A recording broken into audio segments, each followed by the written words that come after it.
All right, let's move on to number 8.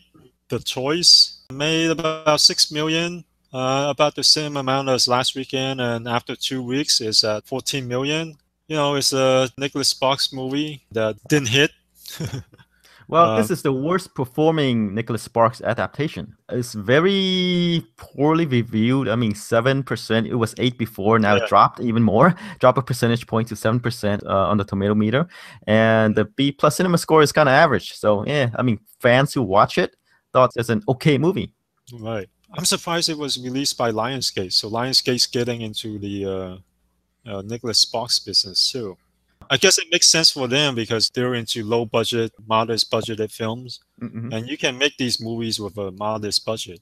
Well, yeah, remember Lionsgate is a genre house really before. The horror Yeah, movies, romances, action films, the action Jason film. Statham movies, Right, The right, right. Incredibles. Right. It's only a couple years before where they hit it big with the Catching Fire movie. Yeah, well, that's mainly The Hunger because they Games. bought. Yeah. Yeah, mainly because they bought Summit. Right now, it seems like they're getting into everything. They're getting into animation too.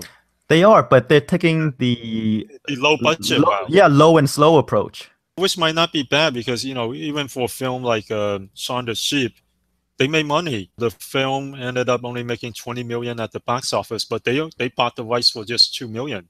And with some marketing, they said their break-even point was at 15 million. Out of a $2 million investment, they made 5 million. That's only theatrical. That's not even counting video. I mean, it's not a sexy business, but it's, as a It's a business, profitable it's business. profitable. Yeah, right, right.